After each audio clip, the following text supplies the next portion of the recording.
The subtitle of your book is Beyond Servant Leadership. What does that mean?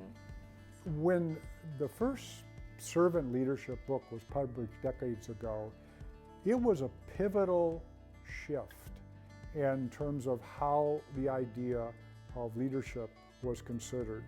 Prior to that book, most leadership was focused on the qualities and the attributes of great leaders. What were those qualities? And when servant leadership came along as an idea, and it really caught on and has burned like a wildfire, if you will, for many, many, many years, because it shifted the focus to everybody else in the organization, away from the leader, and moved it to what the leader is supposed to be doing for the employees or the members of the organization, or if there is the citizens or whatever.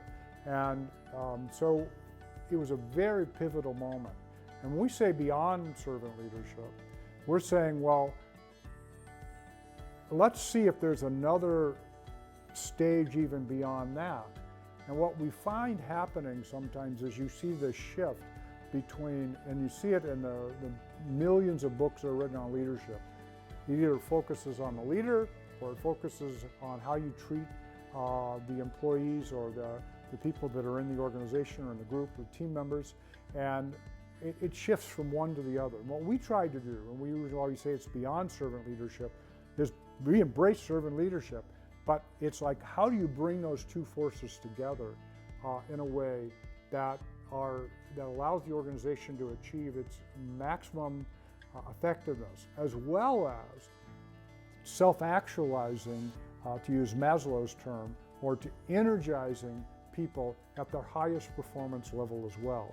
So you're looking for high-performing people that are deeply fulfilled and satisfied, as well as the organization achieving extraordinary results.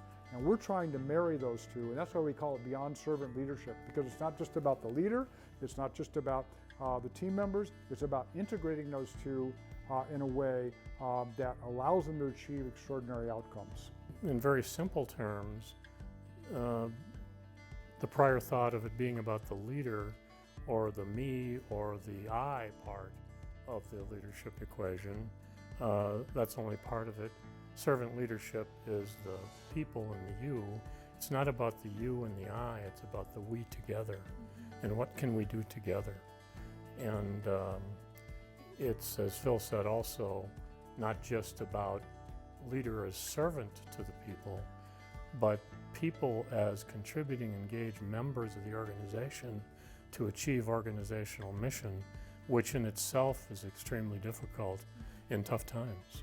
In fact, when Greenleaf wrote the original book about servant leadership that really just caught the imagination of many people in many business schools and organizations throughout the world, literally, when he was writing that, he admitted that there was a manipulative component to all leadership. It's a phrase that 99% of the people that followed never even pick up on and look at. And I think what he was hinting at is, how do you reconcile the tension between what the organization wants to do and what the leader needs to do and what employees need to do? And so what we try to do is to pick up on that little kernel that was in the original book and say, how do you reconcile that tension?